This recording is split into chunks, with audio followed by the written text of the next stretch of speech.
Hey, Kev here. Just taking a break from building my new workbench. Since it was holiday time, I thought I'd make a couple of presents for my kids. So they're big into fantasy, role-playing, all that kinds of stuff. So I thought, what better than to make some nice swords. Keep watching if you're interested in checking out how I did this. And I'll provide a couple links to some other YouTube inspirations for other cool swords. My goal was to create 3 swords. The first would be my prototype and made out of leftover red oak planks from a kitchen remodel many years ago. The other 2 would be made from maple, and the plan was to use scraps of ipe wood from my cabin porch project. Most sword projects I've seen utilize either a lathe and or a bandsaw, of which I have neither. So I made some creative decisions along the way to work around my set of tools. After cutting sword blanks to length, I cut a dado in each one so I could put some ipe inlay for an accent.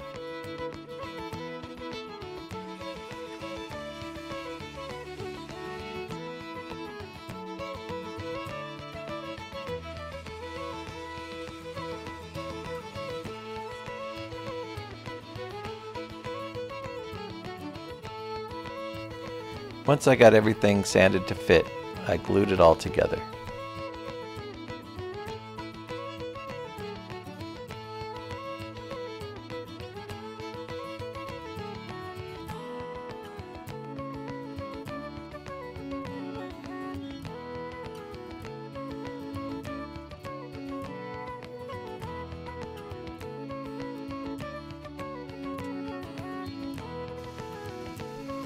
Then I sanded off the excess glue and made everything flush.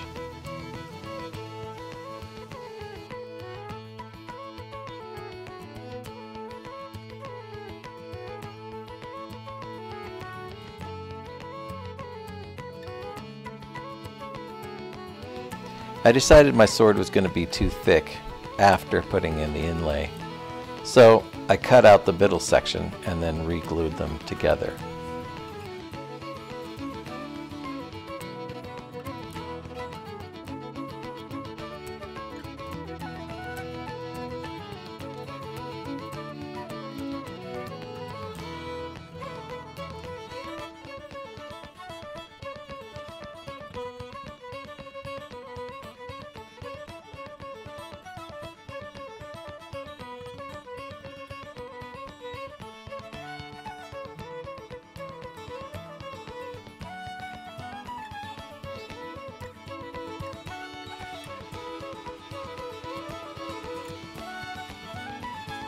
After the glue dried, I cleaned up the sides and cut it down to width.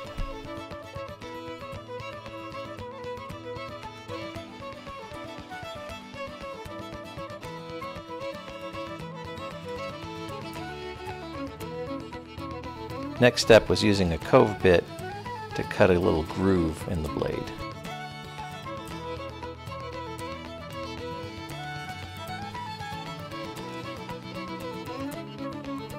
Then I set my table saw to an angle to shape the blade.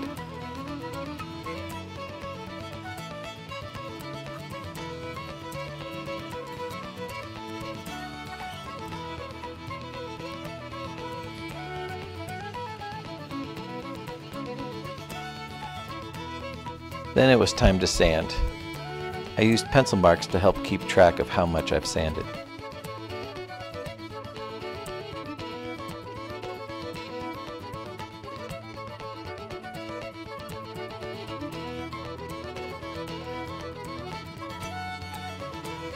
I needed to add some wood back to the handle to make it a little thicker, so I decided I'd use some strips of ipe to give it some visual appeal.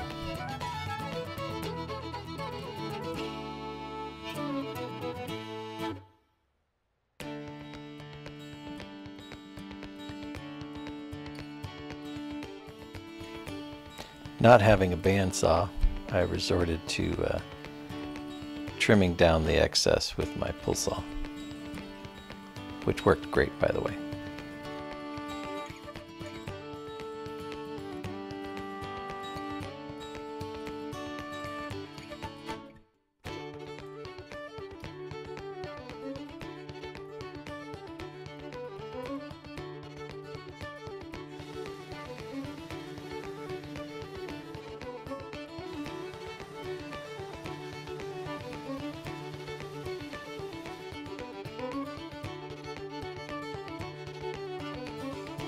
In my first attempt at building a crossguard, I cut out the shape using my jigsaw and some MDF.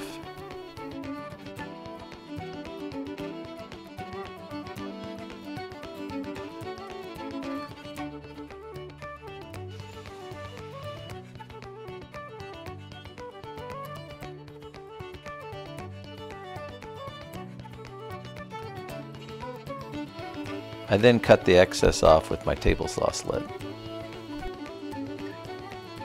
My idea was to use the edge guide on the router, but there was just way too much material and that ipe wood is super hard. So I had to resort to my handsaw once again.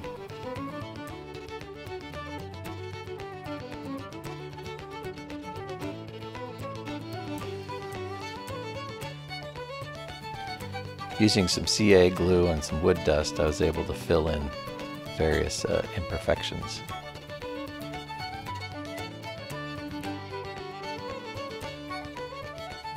Once I was on my crosscut sled, I realized that how I was trying to do this wasn't going to work.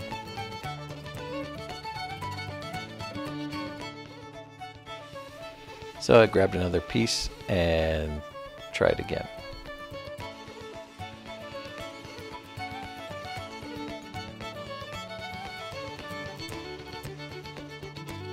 So the basic concept is to build 3 pieces, cut out the middle for the sword handle, and then glue it all back together, and then cut it down to shape.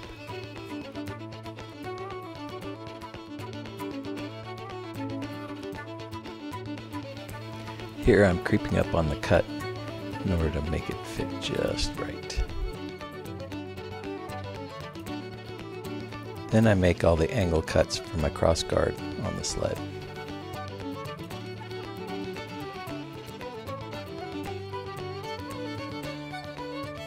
I add a strip of painter's tape to make a 0 clearance cut. This is where I cut that piece into 3.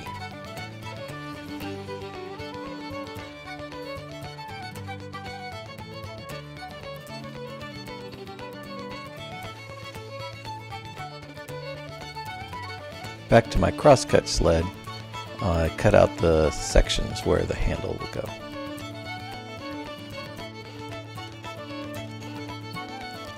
Now it's time to glue this sucker up.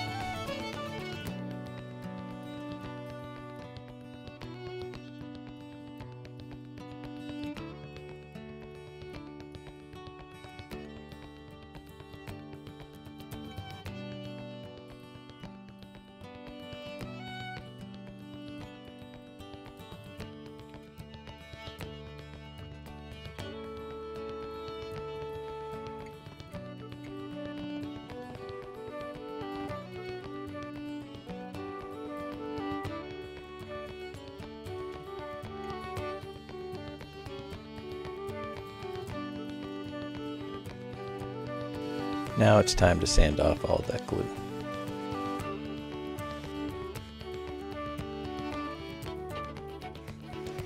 After trimming down the first one, I'd realized that I should do all the glue up first. So now I'm finishing off the other 2.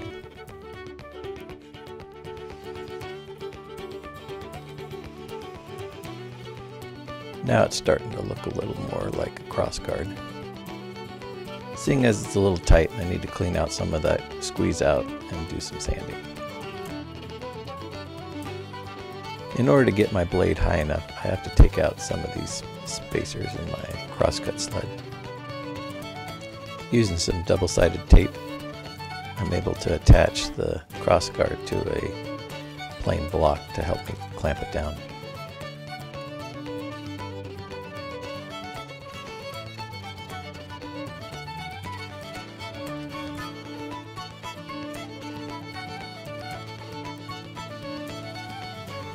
Now for some sanding to make it fit just right.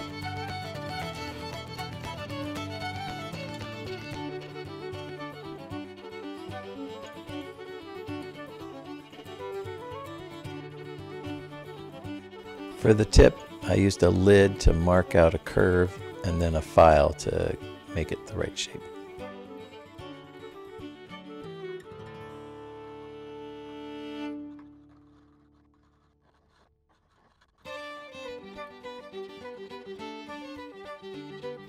I then marked the sides to the thickness I wanted to file down to.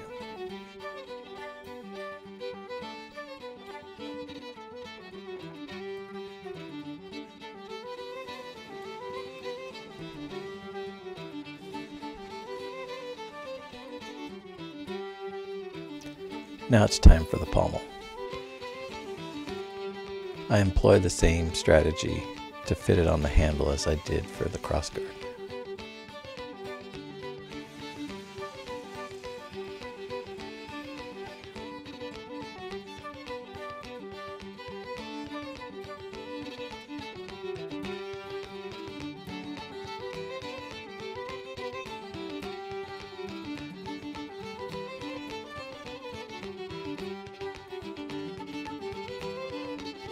Two of the swords have a darker crossguard, so I'm using a similar piece to match for the pommel.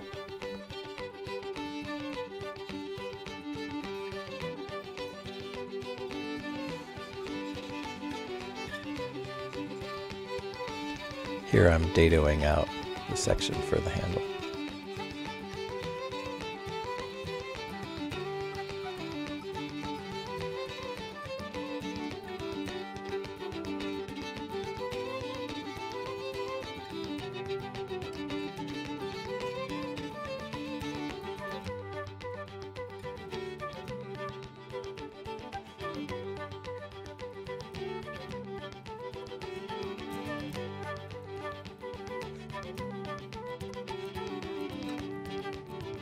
Using a bit of saran wrap to help keep it from sticking to the swords.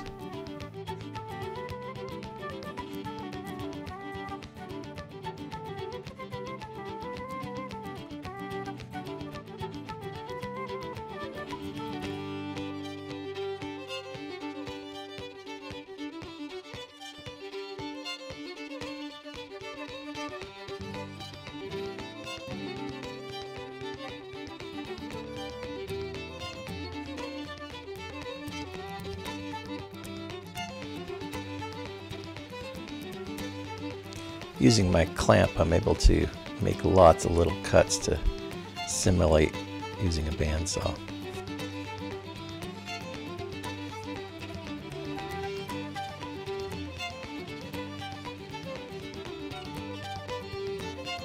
Do a little test fit. Rig up a disc sander and sand it all smooth.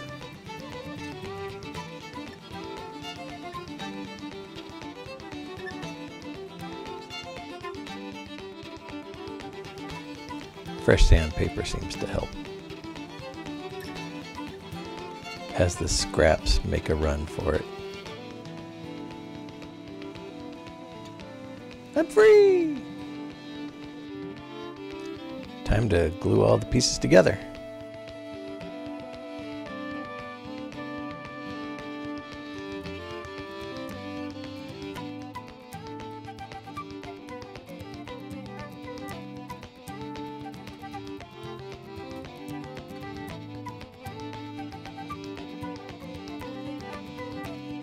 Time to fill in a bunch more little cracks and crevices with CA glue and sawdust.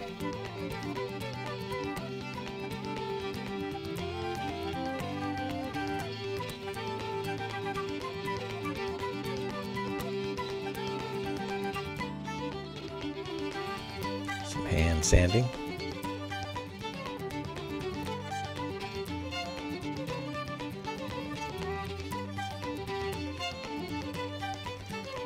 Then it's time to file down the handle so it's a little more comfortable, especially for smaller hands.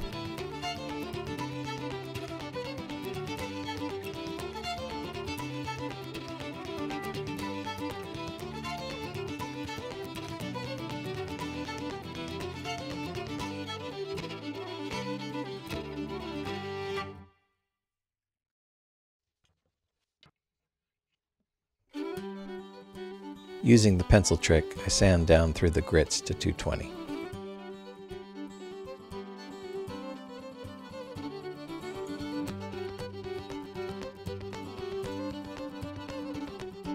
I bought a couple of pendants with cool designs on them that I figured I'd embed in the crossguard.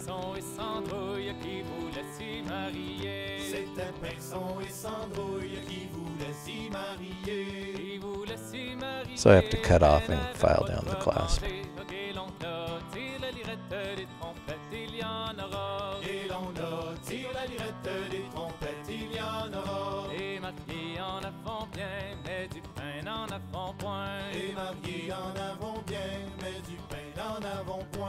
Alors pose un blanc pigeon, dans son bec tient un pain long. Ok, l'on a, tire la lirette des trompettes, il y en aura. Ok, l'on a, tire la lirette des trompettes, il y en aura. Du pain nous en avons. This might have been the hardest part, since the wood is so hard it took quite a while to chisel out. Alors pose un noir corbeau, dans ses ailes tient un gigot. Ok, l'on a, tire la lirette des trompettes, il y en aura. Tire la lirette des trompettes, il y en aura.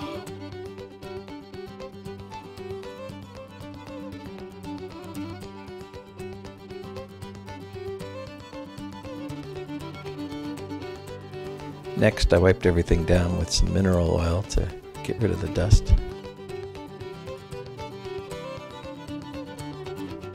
La viande nous en avons bien, mais du pain n'en avons point. La viande nous en avons bien. And sprayed everything down with some shellac.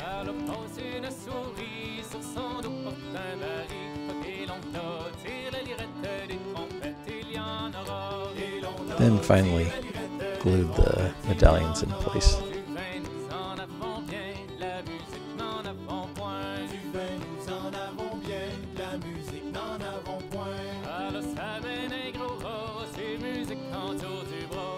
Last step is to wrap this with some leather for the grip.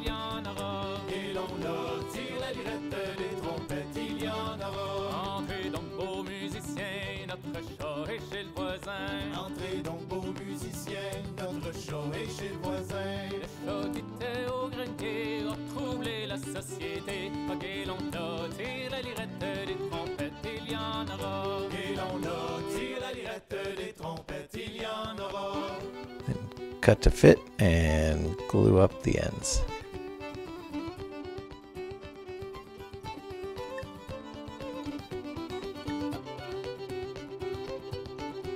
Ta-da!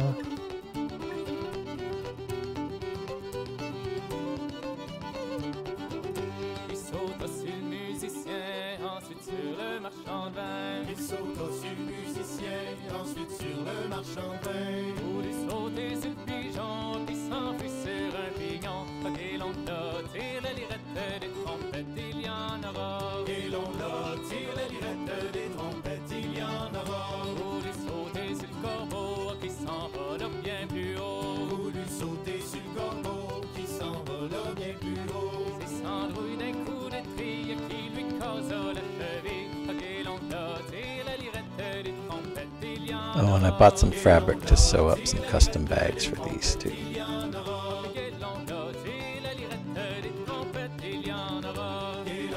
I hope you enjoyed the video. Go ahead, like and subscribe if you did, and I'll see you next time.